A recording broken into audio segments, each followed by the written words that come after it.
Corona ರೂಪಾಂತರ ತಳಿ JN1 ಅಂತ ಪತ್ತೆಯಾಗಿದೆ. ಕೇರಳದಲ್ಲಿ ಈ JN1 ಮೊದಲ ಕೇಸ್ ಪತ್ತೆಯಾಗಿದ್ದು ಕೇರಳದ ಕಣ್ಣೂರಿನಲ್ಲಿ ವೃದ್ಧರೊಬ್ಬರು ಈ ಕೊರೋನಾದ ಹೊಸ ತಳಿಗೆ ಬಲಿಯಾಗಿದ್ದಾರೆ.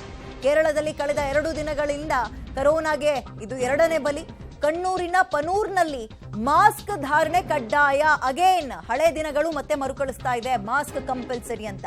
ಭಾರತದಲ್ಲಿ ಹೊಸ ಕೊರೋನಾ ತಳಿ ಪತ್ತೆಯಾಗಿದೆ. ಅದಕ್ಕೆ ಇವರೀಗ JN1 ಅನ್ನುವಂತಹ ಹೆಸರನ್ನ ಕೊಟ್ಟಿದ್ದಾರೆ. ಅದೇ ಡೆಲ್ಟಾ ಅಂತೆಲ್ಲ ನೋಡ್ತಾ ಇದ್ವಲ್ಲ, ವೇವ್ 1 ಏನಿತ್ತು, ಕೊರೋನಾ ಸೆಕೆಂಡ್ ವೇವ್ ಅಲ್ಲಿ ಹೇಗೆ ಎಲ್ಲದಕ್ಕೂ ಕೂಡ ಒಂದೊಂದು ಹೆಸರನ್ನ ಕೊಟ್ಕೊಂಡು ಬಂದಿದ್ರು. ಅದೇ ರೀತಿಯಾಗಿ ಈಗ ಶುರುವಾಗಿರುವಂತಹ ಕೊರೋನಾ ಹೊಸ ತಳಿಗೆ JN1 ಅನ್ನುವಂತಹ ಹೆಸರನ್ನ ಕೊಟ್ಟಿದ್ದಾರೆ. ಕೇರಳದ ಕಣ್ಣೂರಿನಲ್ಲಿ ವೃದ್ಧರೊಬ್ರು ಈ ಒಂದು ಹೊಸ ತಳಿಗೆ ಬಲಿಯಾಗಿದ್ದಾರೆ. ಅದಕ್ಕೆ ಹೇಳಿದ್ದು ಹೋದ್ಯಾ ಪಿಶಾಚಿ ಅಂದ್ರೆ ಬಂದೆ ಗವಾಕ್ಷಿಲಿ ಅನ್ನೋ ರೀತಿಯಲ್ಲಿ ಹೊಸ ರೂಪವನ್ನ ಪಡೆದುಕೊಂಡು ಕೊರೋನಾ ಕಮ್ ಬ್ಯಾಕ್ ಮಾಡ್ತಾ ಇದೆ. ಇದೀಗ ಈ JN1 ಅನ್ನುವಂತಹ ಹೆಸರನ್ನ ಈ ಹೊಸ ತಳಿಗೆ ಇಟ್ಟಿದ್ದಾರೆ. ಇದರ ಸಿಂಪ್ಟಮ್ಸ್ ಏನು, ಹೇಗೆ ಕಂಡು ಬರುತ್ತೆ, ಇವೆಲ್ಲವನ್ನ ನೋಡ್ತಾ ಹೋಗೋಣ. ನೇರವಾಗಿ ಎಲ್ಲಾ ಕೊರೋನಾ ವೈರಸ್ ಲಂಗ್ಸ್ಗೆ ಎಫೆಕ್ಟ್ ಆಗಿತ್ತು, ಬಟ್ ಒಂದೊಂದು ರೀತಿಯ ಸಿಂಪ್ಟಮ್ಸ್ ಅನ್ನ ಕಂಡು ಬಂತು. ಮೊದಲ ವೇವ್ ಒಂದ್ ರೀತಿ ಆದ್ರೆ 3ನೇ ವೇವ್ ಭಯಂಕರವಾಗಿತ್ತು. ನಾವೆಲ್ಲರೂ ನೋಡಿದಾಗೆ ಸಾವು ನೋವುಗಳು ಹೆಚ್ಚಾಗಿತ್ತು. ಬಟ್ ಈ JN1 ಹೇಗಿರುತ್ತೆ, ಇದರ ಸಿಂಪ್ಟಮ್ಸ್ ಗಳೇನು, ಇನ್ನು ಮುಂದಕ್ಕೆ ಆರೋಗ್ಯಾಧಿಕಾರಿಗಳು ಇದ್ರ ಬಗ್ಗೆ ಬಹಳ ಮುನ್ನೆಚ್ಚರಿಕಾ ಕ್ರಮವನ್ನ ಕೊಡ್ತಾ ಹೋಗ್ಬೇಕಾಗತ್ತೆ. ಹಾಗೆ ನೋಡೋದಾದ್ರೆ ಬೇರೆ ಬೇರೆ ದೇಶದಲ್ಲೂ ಕೂಡ ಹೆಚ್ಚಾಗ್ತದೆ ಕೊರೋನಾ. ನಮ್ಮ ದೇಶದಲ್ಲಿ ಮಾತ್ರ ಅಲ್ಲ, ಬೇರೆ ಬೇರೆ ದೇಶದಲ್ಲಿ ಹೆಚ್ಚಾಗ್ತಾ ಇರೋದ್ರಿಂದ ನಿನ್ನೆ ಅಂದ್ರೆ ಶುಕ್ರವಾರ ಇಡೀ ದೇಶದಲ್ಲಿ ಒಂದು ಸರ್ವೆ ಕೂಡ ಮಾಡಿದ್ರು. ರಿಪೋರ್ಟ್ಗಳು ಕೂಡ ಬಂದಿತ್ತು.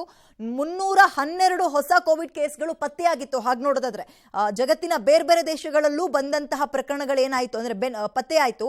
ಅದರ ಬೆನ್ನಲ್ಲೇ ನಮ್ಮಲ್ಲೂ ಕೂಡ 312 ಶುಕ್ರವಾರ ಪತ್ತೆಯಾಗಿರುವಂತದ್ದು ಹೊಸ ಕೋವಿಡ್ ಕೇಸ್ಗಳು. ಅದರೊಂದಿಗೆ ಈಗ ಸತತ 3ನೇ ದಿನಕ್ಕೆ 200ಕ್ಕೂ ಹೆಚ್ಚು ಜನರಲ್ಲಿ ಸೋಂಕು ಪತ್ತೆಯಾದಂಗೆ ಕಾಣಿಸ್ತಾ ಇದೆ. ಬಟ್ ಈಗ ಆತಂಕ ಏನಪ್ಪಾ ಅಂತ ಹೇಳಿದ್ರೆ, ಈ ಹೊಸ ತಳಿ ಇದಕ್ಕೆ JN1 ಅಂತ ಹೆಸರಿಟ್ಟಿದಾರಲ್ಲ, ಇದು ಆತಂಕ ಹುಟ್ಟಿಸ್ತಾ ಇದೆ. ಹೇಗಿರುತ್ತಪ್ಪ ಇದ್ರ ರೂಪುರೇಷೆ, ಸೋಂಕು ಹೇಗಿರುತ್ತೆ, ಲಕ್ಷಣಗಳು ಹೇಗಿರುತ್ತೆ ಅಂತ.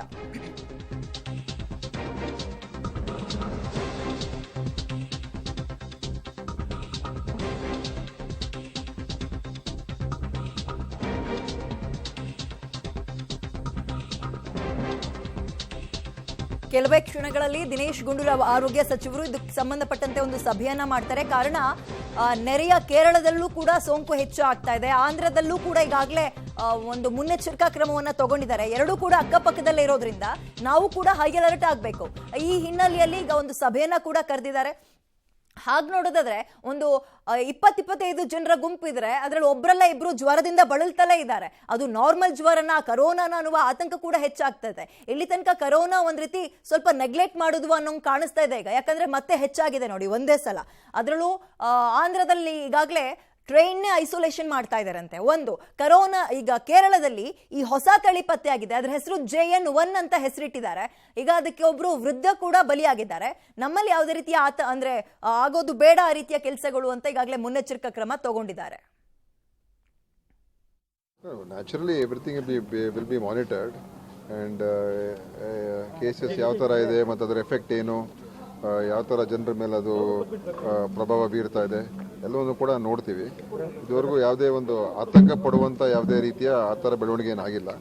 ಕೋವಿಡ್ ಮತ್ತು ಬೇರೆ ಬೇರೆ ವೈರಲ್ ಡಿಸೀಸಸ್ಸು ಮತ್ತು ಇನ್ಫ್ಲೂಯೆನ್ಸಾ, ನಿಮೋನಿಯಾ ಅದೆಲ್ಲ ಸ್ವಲ್ಪ ಈ ಒಂದು ವೆದರ್ ಕಂಡೀಷನ್ಸ್ ಹೆಚ್ಚಿರ್ತದೆ. ಸೊ ಅದಕ್ಕೋಸ್ಕರ ಅದನ್ನೆಲ್ಲವನ್ನು ಕೂಡ ನಾವು ಗಮನಿಸ್ತಾ ಇದ್ದೀವಿ.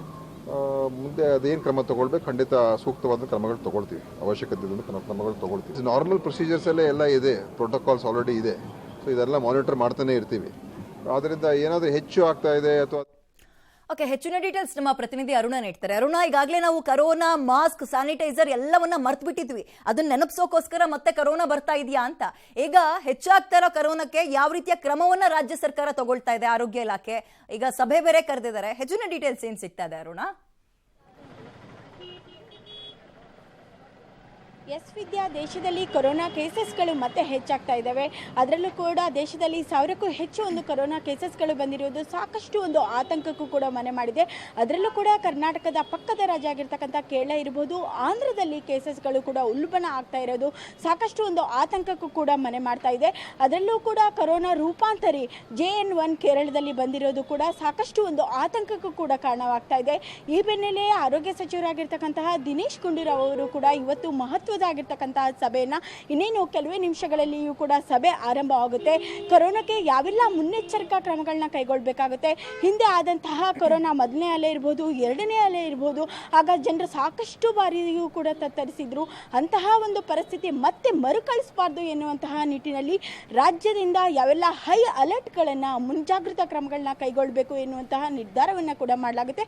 ಪ್ರಮುಖವಾಗಿ ಕೇರಳದಲ್ಲಿ ಇರಬಹುದು, ಆಂಧ್ರದಿಂದ ಬರ್ತಕ್ಕಂತಹ ಒಂದು ಪ್ರಯಾಣಿಕರಿಗೆ ಟೆಸ್ಟಿಂಗ್ಗಳ ವ್ಯವಸ್ಥೆಯನ್ನು ಈ ಹಿಂದೆ ರೈಲ್ವೆ ನಿಲ್ದಾಣ ಇರಬಹುದು, ಜೊತೆಗೆ ಬಸ್ ಸ್ಟೇಷನ್ಗಳಲ್ಲಿ ಇರಬಹುದು, ಯಾವ ರೀತಿ ಒಂದು ಟೆಸ್ಟಿಂಗ್ಗಳ ಪ್ರಮಾಣವನ್ನು ಹೆಚ್ಚು ಮಾಡಿದ್ರು ಅದೇ ರೀತಿಯಾಗಿರ್ತಕ್ಕಂತಹ ಟೆಸ್ಟಿಂಗ್ಗಳ ಪ್ರಮಾಣವನ್ನು ಹೆಚ್ಚು ಮಾಡಲಿಕ್ಕೂ ಕೂಡ ಒಂದು ನಿರ್ಧಾರವನ್ನು ಕೂಡ ಕೈಗೊಳ್ಳಬೇಕಾಗುತ್ತೆ.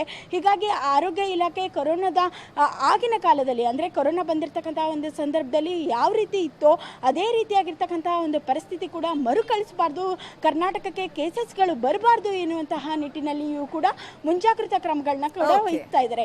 ಇನ್ನು ಆರೋಗ್ಯ ಸಚಿವರೇ ಹೇಳಿರುವಂತೆ ಈಗಾಗಲೇ ವೆದರ್ ಕೂಡ ಸಾಕಷ್ಟು ಬದಲಾವಣೆಗಳಾಗ್ತಾ ಇದ್ದಾವೆ. ಹೀಗಾಗಿ ಕೊರೋನಾ ಕೇಸಸ್ಗಳನ್ನ ಕೂಡ ಕಟ್ಟಿ ಹಾಕ್ಲಿಕ್ಕೂ ಕೂಡ ಪ್ರಯತ್ನಗಳನ್ನ ಈ ಒಂದು ಸಭೆಯಲ್ಲಿ ನಿರ್ಧಾರ ಮಾಡಲಾಗುತ್ತಿದೆ. ಥ್ಯಾಂಕ್ ಯು ಅರುಣ ತಮ್ಮ ಡೀಟೇಲ್ಸ್ಗೆ. ಕೊರೋನಾ ನಮಗೆ ಹೊಸ ಸೋಂಕಲ್ಲ, ಈಗಾಗಲೇ ಗುರುತು ಪತ್ತೆ ಇರುವಂತಹ ಸೋಂಕು. ಸರ್ಕಾರ ಮಾರ್ಗದರ್ಶನ ಹೊರಡಿಸ್ಲಿ ಅಂತ ಕಾಯೋದಕ್ಕಿಂತ ನಮ್ಗೆ ಈಗಾಗಲೇ ಗೊತ್ತಲ್ಲ ಗೈಡ್ಲೈನ್ಸ್ ಅನುಸರಿಸೋದು ಸೂಕ್ತ.